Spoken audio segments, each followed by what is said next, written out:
എൻ്റെ എല്ലാ ശ്രോതാക്കൾക്കും കർത്താവായ യേശുക്രിസ്തുവിൻ്റെ നാമത്തിൽ വന്ദനം.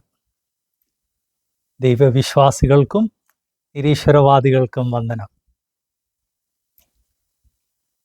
എൻ്റെ വീഡിയോസ് കണ്ട് ധാരാളം ആളുകൾ എന്നെ കോൺടാക്റ്റ് ചെയ്യുന്നുണ്ട്. അതിൽ ഈ വിഷയത്തെക്കുറിച്ച് ഞാൻ പല പ്രാവശ്യം പറഞ്ഞിട്ടുണ്ടെങ്കിലും പിന്നെയും ഒരാൾ ചോദിച്ചു, സാറേ ഈ ബിഗ് ബാങ്കിനെ കുറിച്ച് സാർ എന്ത് പറയുന്നു? ആക്ച്വലി ഞാനൊന്നും പറയേണ്ട ആവശ്യമില്ല. ബിഗ് ബാങ്ക് സയൻസിലുള്ള ഒരു കൺസെപ്റ്റാണ്. നിരീശ്വരവാദികളാണ് അതിനെക്കുറിച്ച് പല തെറ്റായ കാര്യങ്ങൾ പറയുന്നത്, അല്ലാതെ ഈശ്വരവാദികളല്ല. നിരീശ്വരവാദികൾ വലിയ ക്ലെയിം ചെയ്യാറുണ്ട്. ബിഗ് ബാങ്ക് സൃഷ്ടി എന്നുള്ള ആ വേദപുസ്തകത്തിൽ പറഞ്ഞിരിക്കുന്നതിനെ തെറ്റ് എന്ന് സ്ഥാപിച്ചു. ഇവിടെ പ്രശ്നം ബിഗ് ബാങ്ക് അല്ലെങ്കിൽ മഹാസ്ഫോടന സിദ്ധാന്തം പ്രപഞ്ചത്തിൻ്റെ ഉദ്ഭവത്തെക്കുറിച്ചല്ല. ഈ സിദ്ധാന്തം ഉദ്ഭവം കഴിഞ്ഞ പ്രപഞ്ചം ഇന്നത്തെ രൂപത്തിൽ എങ്ങനെ എത്തി, അല്ലെ ഇന്നത്തെ സ്ട്രക്ചറിൽ എങ്ങനെ എത്തി എന്നുള്ളതിനെക്കുറിച്ചാണ്. പ്രപഞ്ചത്തിൻ്റെ ഉദ്ഭവത്തെക്കുറിച്ചല്ലാത്ത ഒരു സിദ്ധാന്തം എടുത്തിട്ട് അത് പ്രപഞ്ചത്തിൻ്റെ ഉദ്ഭവത്തെക്കുറിച്ച് അപ്ലൈ ചെയ്തിട്ട് അത് ബൈബിളിന് എതിരാണെന്ന് അവർ ക്ലെയിം ചെയ്യാറുണ്ട്. ഇങ്ങനെ നിരീശ്വരവാദികൾ സയൻസിൻ്റെ പേരിൽ ഈ സാധാരണ ധാരാളം അനർത്ഥമാക്കാറുണ്ടെന്ന് എൻ്റെ ശ്രോതാക്കൾ പ്രത്യേകം മനസ്സിലാക്കണം. ബിഗ് ബാങ്കിനെ കുറിച്ച് 2-3 കാര്യങ്ങൾ നമ്മൾ അറിഞ്ഞിരിക്കണം. ഒന്ന്, പ്രപഞ്ചത്തെ നിരീക്ഷിക്കുമ്പോൾ നക്ഷത്രങ്ങളും പ്രപഞ്ചത്തിലുള്ള മറ്റെല്ലാ കാര്യങ്ങളും എക്സ്പാൻഡ് ചെയ്യുന്നതായിട്ട് തോന്നുന്നുണ്ട്, കാണുന്നുണ്ട്. അതിന് പല രീതിയിലുള്ള തെളിവുകളുമുണ്ട്. അതുകൊണ്ട് പ്രപഞ്ചം എക്സ്പാൻഡ് ചെയ്യുന്നു എന്നുള്ളത് ഒരു വസ്തുതയാണ്. ആ വസ്തുതയുടെ അടിസ്ഥാനത്തിൽ ഉണ്ടാക്കിയ സിദ്ധാന്തമാണ് ബിഗ് ബാങ് തിയറി. എന്നാൽ ഞാൻ ബിഗ് ബാങ്കും ബൈബിളിനെ കുറിച്ച് പറയുന്നതിന് മുമ്പ് പെട്ടെന്നൊരു കാര്യം പറയട്ടെ. നിരീശ്വരവാദികൾ ബിഗ് ബാങ്കിൻ്റെ പേരിൽ വലിയ ക്ലെയിംസ് ഒന്നും ചെയ്യേണ്ട ആവശ്യമില്ല. കാരണം ഇന്ന് 8 ബിഗ് ബാങ് തിയറീസ് ഉണ്ട്. എല്ലാം പരസ്പരം കോമ്പറ്റീഷനിലാണ്. അതുകൊണ്ട് അതിലേത് തിയറിയുടെ അടിസ്ഥാനത്തിലാണ് നിങ്ങൾ സംസാരിക്കുന്നതെന്ന് ആദ്യമേ നിങ്ങൾ പറയണം. ഞാൻ ബൈബിളിനെതിരെയല്ല സംസാരിക്കുന്നത്, അതുകൊണ്ട് അതിൽ നിന്നൊന്നും തിരഞ്ഞെടുക്കേണ്ട ആവശ്യമില്ല. കാരണം 8ഉം ഈ പ്രപഞ്ചം എക്സ്പാൻഡ് ചെയ്യുന്നതെന്നാണ് പറയുന്നത്. നിങ്ങൾ ഈ പ്രപഞ്ചത്തിൻ്റെ ഉത്പത്തിയെക്കുറിച്ച് ബിഗ് ബാങ് പറയുന്നു എന്ന് പറയുമ്പോൾ അതിലേത് ബിഗ് ബാങ് ആണ് പറയുന്നത്? 8 ഏതെന്ന് ആദ്യം നിങ്ങളാണ് പറയേണ്ടത് എന്നുള്ള കാര്യം ഞാൻ ഓർപ്പിക്കട്ടെ.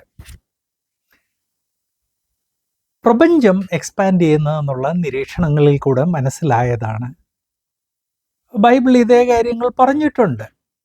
ബൈബിളിലെ ഏറ്റവും പഴയ പുസ്തകമാണ് ഇയ്യോബ്. ഇയ്യോബിൻ്റെ പുസ്തകം 3500 പരം വർഷങ്ങൾക്ക് മുൻപ് നടന്ന ഒരു സംഭവമാണ്. അതിൽ 9-ാം അധ്യായം ഇയ്യോബ് 9:8 വ്യക്തമായിട്ട് ബൈബിൾ പറയുന്നത് അവൻ തനിച്ച് ആകാശത്തെ വിരിക്കുന്നു. അത് മലയാളത്തിൽ വേറെ ഒരു വാക്ക് കിട്ടാത്തത് കൊണ്ടാണ് ഇംഗ്ലീഷിൽ സ്പ്രെഡ്സ് എന്നുള്ള വാക്കാണ്. അവൻ ആകാശത്തെ വിരിക്കുന്നു. അത് കഴിഞ്ഞ് മുന്നോട്ട് പല സ്റ്റേറ്റ്മെൻറ്റ്സ് ഉണ്ട്. എന്നാൽ വിശുദ്ധ ബൈബിള് തന്നെ ഈ പ്രപഞ്ചത്തിൽ ഒരു എക്സ്പാൻഷൻ ഉണ്ട് എന്ന് 3500 വർഷങ്ങൾക്ക് മുൻപ് പറഞ്ഞെന്നുള്ള കാര്യം ഞാൻ ഓർപ്പിക്കട്ടെ. അത് ബിഗ് ബാങ്കുകാരെ ആദ്യമായിട്ട് കണ്ടുപിടിച്ചതൊന്നുമല്ല. അവർ ഒരു 70 വർഷം മുമ്പ് നിരീക്ഷണങ്ങളിൽ നിന്ന് മനസ്സിലാക്കിയതാണെന്ന് ഓർപ്പിക്കട്ടെ.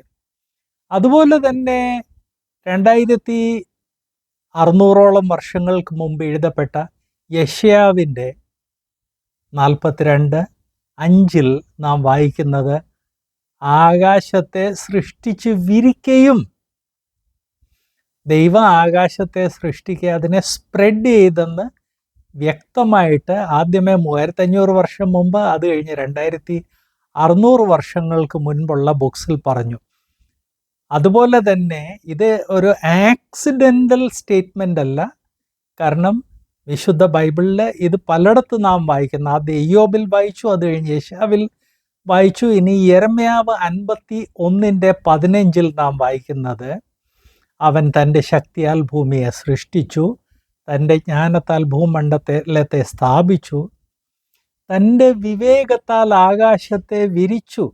അപ്പം ഈ കോസ്മോസ് അല്ലെ പ്രപഞ്ചത്തിൽ നാം കാണുന്ന എക്സ്പാൻഷൻ്റെ പുറകെ ദൈവത്തിൻ്റെ ഒരു പ്ലാനും പദ്ധതി ഉണ്ടെന്ന് ബൈബിള് തന്നെ വ്യക്തമായിട്ട് പറയുന്നു. അതുകൊണ്ടാണ് തൻ്റെ വിവേകത്താൽ ആകാശത്തെ വിരിച്ചു എന്ന് പറയുന്നത്.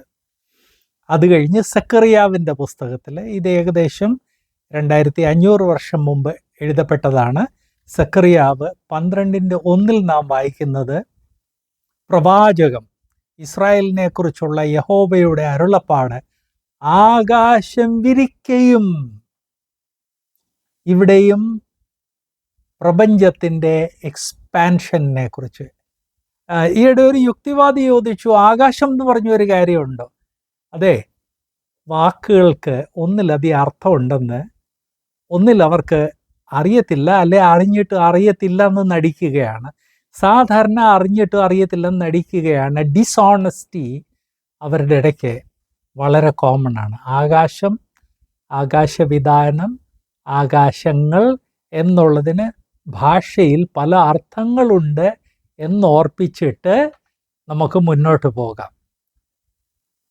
ബൈബിൾ വ്യക്തമായിട്ട് ഈ പ്രപഞ്ചത്തിൽ ഒരു എക്സ്പാൻഷൻ ഉണ്ട്. ദൈവം തൻ്റെ വിവേകത്തിനനുസരിച്ച്, തൻ്റെ പ്ലാനിനനുസരിച്ച് ആ എക്സ്പാൻഷൻ ചെയ്യുന്നു എന്ന് വ്യക്തമായിട്ട് നാം കാണുന്നു. എന്നാൽ ഈ പ്രപഞ്ചത്തെക്കുറിച്ചുള്ള ശാസ്ത്രലോകത്തിലെ സിദ്ധാന്തങ്ങൾ എല്ലാം തന്നെ പറഞ്ഞിരുന്നത് പ്രപഞ്ചം സ്റ്റഡിയാണ്, അനക്കമൊന്നുമില്ലാതെ നിൽക്കുന്ന ഒരു പ്രതിഭാസമാണെന്ന്.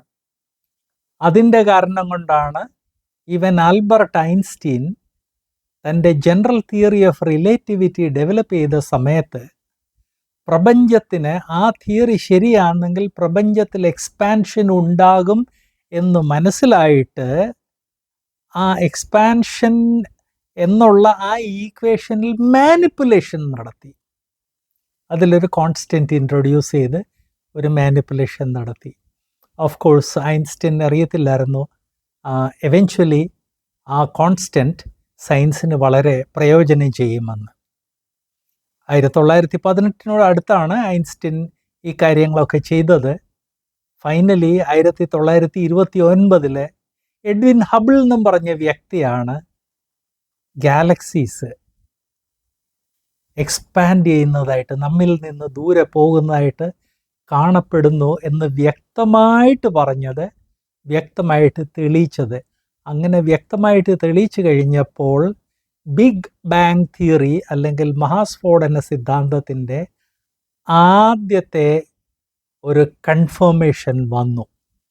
അത് കഴിഞ്ഞ് വേറെ പല കൺഫർമേഷൻസ് വന്നു. എന്നാൽ 1929 ഈ ആശയം ശാസ്ത്രലോകത്തെ ഗ്രിപ്പ് ചെയ്തത്. അതിന് മുൻപ് വരെ ശാസ്ത്രലോകം അതിൻ്റെ തൊട്ട് ഓപ്പോസിറ്റാണ് ചിന്തിച്ചിരുന്നത്, പ്രപഞ്ചത്തിൽ യാതൊരു രീതിയിലുള്ള മാറ്റമില്ലെന്ന്. സോ ഇന്ന് ഈ വീഡിയോ ഞാൻ തുടങ്ങിയത് ഒരു യുക്തിവാദി എന്നോട് ചോദിച്ചതിൻ്റെ അടിസ്ഥാനത്തിലാണ്. What about the big bang theory? എൻ്റെയും ചോദ്യം അത് തന്നെ, what about the big bang theory?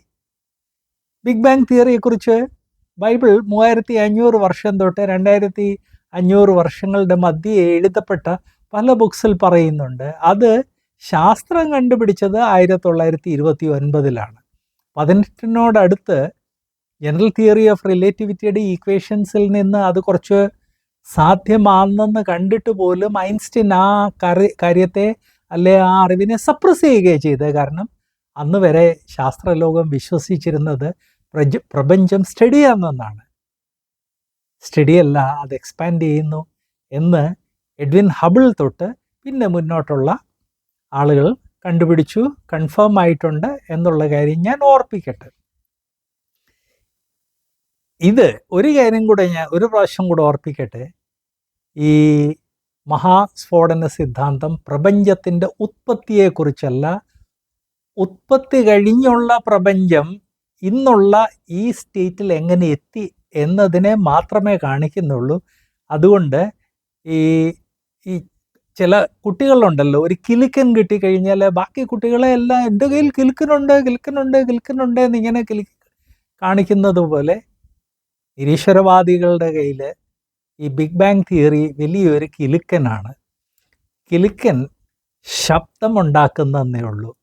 അതുപോലെ തന്നെ ഈ ബിഗ് ബാങ് തിയറിയെക്കുറിച്ച് ഇവർ വലിയ ശബ്ദവും ബഹളവും ശബ്ദകോലാഹലം ഉണ്ടാക്കുന്നതേ ഉള്ളൂ. ബിഗ് ബാങ് തിയറി പ്രപഞ്ചത്തിൻ്റെ ഉത്പത്തിയെക്കുറിച്ച് ഒന്നും പറയുന്നില്ല എന്നുള്ള കാര്യം ഞാൻ ഓർപ്പിക്കട്ടെ. നിങ്ങൾ പറഞ്ഞെന്നിരിക്കും സ്ഫോടനം. ഉള്ള വസ്തുവിലാണ് സ്ഫോടനം ഉണ്ടാകുന്നത്, അല്ലാതെ ഇല്ലാത്ത വസ്തു ഉണ്ടാകുമ്പോഴല്ല ഇല്ലാത്ത വസ്തു ഉണ്ടായിയല്ല സ്ഫോടനം ഉണ്ടാകുന്നത്. തന്നെയല്ല ഈ മഹാസ്ഫോടനം എന്നുള്ള പേര്, അത് മഹാ എക്സ്പാൻഷൻ എന്ന് പറയുന്നതിന് പകരം മഹാസ്ഫോടനം എന്ന് പറയുന്നത് അത് എത്ര ശരിയാണെന്നുള്ളത് അത് 100% പറയാൻ സാധിക്കത്തില്ല. അതുകൊണ്ടാണ് അതിനെക്കുറിച്ച് ഇന്ന് 8 തിയറീസ് പരസ്പരം കോമ്പറ്റീഷനിൽ വന്നിരിക്കുന്നത്. ഇന്ന് എന്നെ ശ്രവിക്കുന്ന മിത്രങ്ങളെ ഓർപ്പിക്കാൻ ആഗ്രഹിക്കുന്നത്, what about the big bang theory? എന്നാ ബിഗ് ബാങ് തിയറി? ദൈവവചനം പറഞ്ഞ ഒരു കാര്യമാണല്ലോ, ദൈവം പ്രപഞ്ചത്തെ എക്സ്പാൻഡ് ചെയ്യുന്നെന്ന്, സ്ട്രെച്ച് ചെയ്യുന്നെന്ന്, സ്പ്രെഡ് ചെയ്യുന്നെന്ന്. So what is it? അതിൽ പുതുമ ഇത്രയേ ഉള്ളത്. 29-ലാണ് ശാസ്ത്രലോകം അത് കണ്ടുപിടിച്ചത്. അത് പ്രപഞ്ചത്തിൻ്റെ ഉത്പത്തിയെക്കുറിച്ചൊന്നും പറയുന്നില്ല. ക്രിസ്ത്യാനികൾ അതിനെക്കുറിച്ച് പറയേണ്ട ആവശ്യമില്ല, ദൈവവിശ്വാസികൾ പറയേണ്ട ആവശ്യമില്ല എന്ന് ഓർപ്പിക്കട്ടെ. നിങ്ങൾ ശ്രദ്ധയോടെ ഇത് ശ്രവിച്ചതിന് വളരെ നന്ദി. ബിഗ് ബാങ് കിലുക്കൻ ഈ നിരീശ്വരവാദികൾ ഒത്തിരി കിലുക്കാറുണ്ട്. അത് ശബ്ദകോലാഹലം മാത്രമാണെന്നുള്ളത് ദൈവവിശ്വാസികൾ ഒരു പ്രാവശ്യം കൂടെ മനസ്സിലാക്കണം. പിന്നെ 1-2 റിക്വസ്റ്റ് ഉണ്ട്. ഇങ്ങനെയുള്ള വീഡിയോസൊക്കെ വളരെ ഗവേഷണം ചെയ്തിട്ടാണ് പ്രൊഡ്യൂസ് ചെയ്യുന്നത്.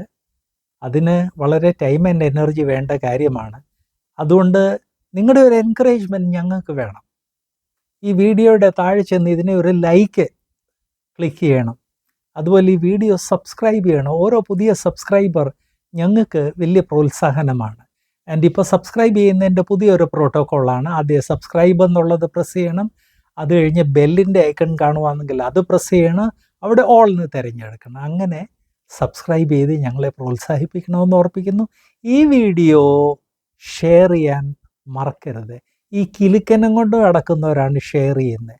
ശബ്ദകോലാഹലം ഉണ്ടാക്കുന്നവരാണ് അവരുടെ തെറ്റായ ആശയങ്ങൾ ഷെയർ ചെയ്യുന്നത്. ശരിയായ ആശയങ്ങൾ അറിയുകയും പഠിപ്പിക്കുകയും ചെയ്യുന്നവരാണ് ആക്ച്വലി അതിനെ ഷെയർ ചെയ്യേണ്ടെന്ന കാര്യം ഞാൻ ഓർപ്പിക്കുന്നു. ദൈവം നിങ്ങളെ അനുഗ്രഹിക്കട്ടെ.